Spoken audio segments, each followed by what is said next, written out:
अस्सलाम वालेकुम वरहमतुल्लाहि वबरकातुहू। जैसे कि हमने चैप्टर नंबर 5 स्टार्ट किया है कॉस्ट अकाउंटिंग बीकॉम पार्ट 2 से, तो आज हम करने जा रहे हैं क्वेश्चन नंबर 5.15। तो चलिए शुरू करते हैं। सबसे पहले क्वेश्चन पढ़ लेते हैं। At the end of its accounting year Al Haleem international industrial corporation limited provides you the following incomplete information. Sales for the year उन्होंने दी है, cost of goods sold for the year, material purchase during the year आपने calculate करना है, direct labour आपके पास है, cost of goods available for sale है आपके पास, इनकम टैक्स आपको बताया गया है, इन्वेंट्रीज है आपके पास, बिगनिंग और एंडिंग बैलेंसेज हैं, मटेरियल है आपके पास जिसमें वर्क इन प्रोसेस इन्वेंट्री का बैलेंस बताया गया, फिनिश गुड्स आपने बिगनिंग और एंडिंग दोनों ही कैलकुलेट करनी है। Direct material using during the year is equal to 60% of cost of goods sold. Direct material जो बिजनेस में यूज़ हुआ है वो हम कॉस्ट ऑफ गुड्स सोल्ड का 60% लेंगे, उसके इक्वल होगा। Factory overhead 40% of the direct labour cost, selling expenses are 10% of the sales and administrative expenses are 5% of the sales. These items are from for income statement. Requirement हमारी prepare the complete income statement from the for incomplete information given above. तो सबसे पहले हम direct material की calculations कर लेते हैं। हमारे पास सबसे पहले हमें आगे हमारे पास सेल्स हैं 6,75,000 से। उसके बाद हमारे पास आ जाता है जी ओपनिंग मटेरियल, हमारे पास आ गया जो एट द स्टार्ट जी क्वेश्चन में गिवन है 75,000 से। उसके बाद हमारे पास आ जाता है जी एंडिंग मटेरियल 85,000 से। तो डायरेक्ट मटेरियल जो यूज़ हुआ है वो उसने बताया हमें कि 60% है जी हमारी कॉस्ट ऑफ गुड्स सोल्ड का। तो कॉस्ट ऑफ गुड्स सोल्ड हमें क्वेश्चन में गिवन है 4 लाख रुपए से, उसका बैलेंस हमें गिवन है। तो 4 लाख का 60% ले तो ये आ गया 2,40,000। ये हमारे पास आ जाएगा जी 2,40,000 हमारा बैलेंस आ जाएगा डायरेक्ट मटेरियल जो ड्यूरिंग द ईयर यूज़ किया गया। नो अब हम अगर रिवर्स कैलकुलेशन करें तो ये हमारे पास आ गया 3,25,000। अगर हम 2,40,000 में 85,000 ऐड करें तो हमारे पास आ जाएगा जी 3,25,000 हमारे पास बैलेंस आ जाएगा जी मटेरियल अवेलेबल फॉर यूज़। तो इसी तरह अगर हम 3,25,000 में से 75,000 लेस कर दें तो हमारे पास बैलेंस आ जाएगा जी purchase material during the year.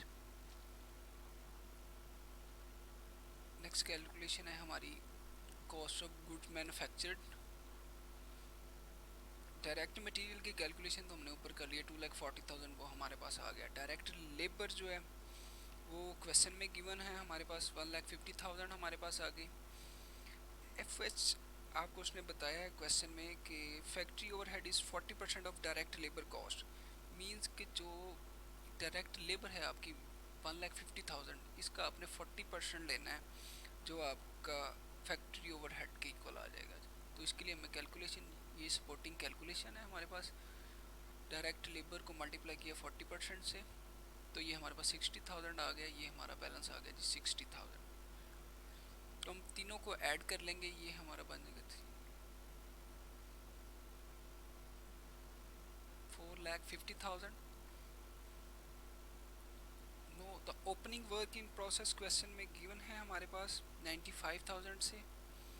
Add करेंगे तो हमारे पास आ जाएगा जी 5,45,000। लेस इसमें से हम करेंगे जी वर्क इन प्रोसेस एंडिंग 1,30,000। तो ये हमारे पास आ जाएगी कॉस्ट ऑफ गुड्स मैन्युफैक्चरिंग 4,15,000। तो फिनिश गुड्स हमने कैलकुलेट करनी थी एंडिंग भी और बिगनिंग भी। तो cost of goods available for cell हमें गिवन है क्वेश्चन में 5,50,000 अवेलेबल फॉर सेल जो है। तो इसमें से अगर हम 4,15,000 को माइनस करें तो हमारे पास फिनिश गुड्स ओपनिंग का बैलेंस आ जाएगा 1,35,000। ना कॉस्ट ऑफ गुड सोल्ड हमारे पास अवेलेबल है 4 लाख से। तो 4 लाख में से अगर 5,50,000 को आप माइनस करें, आप इनका डिफरेंस लें, तो हमारे पास आ जाएगा जी हमारा balance finish goods, ending finish goods का।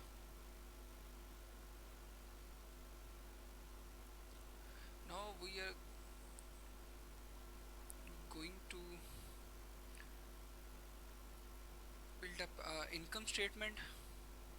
तो इनकम स्टेटमेंट में हमारे पास सेल्स है हमारे पास 6,75,000 से, cost of good sold question में गिवन है 4 लाख से, तो ये हमारा आ जाएगा जी ग्रॉस प्रॉफिट आ जाएगा हमारे पास 2,75,000। सेलिंग एक्सपेंस और एडमिनिस्ट्रेटिव एक्सपेंसेस जो हैं, इसकी उसने परसेंटेज बताई हुई है कि आपने सेल का इतने परसेंट लेना है। तो सबसे पहले हम सेलिंग एक्सपेंस कैलकुलेट करने हैं, तो उसकी स्पॉटिंग कैलकुलेशन 6,75,000 का 10% लें तो 67,500 आ गया हमारे पास। Next administrative expenses 5% of sale है हमारे पास, तो सेल्स का 5% हमारे पास आ गया 33,750 रुपीज़। इन दोनों को हम ऐड कर लेंगे तो ये हमारे आ जाएंगे जी ऑपरेटिंग एक्सपेंसेस 1,01,250 रुपीज़।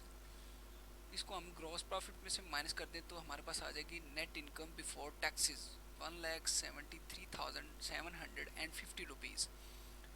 तो टैक्स जो है वो हमें क्वेश्चन में गिवन है टैक्स फॉर द ईयर, क्योंकि टैक्स डिडक्ट होता है आपका। तो टैक्स आ गया हमारे पास -15,000, तो ये हमारे पास आ जाएगा जी हमारा बैलेंस। नेट प्रॉफिट आ जाएगी हमारे पास आफ्टर टैक्सेस 1,58,750। आज के लिए इतना ही, मिलते हैं नेक्स्ट लेक्चर में। तो तब तक के लिए अपना ख्याल रखिएगा, इस चैनल का भी ख्याल रखिएगा। अल्लाह हाफिज़।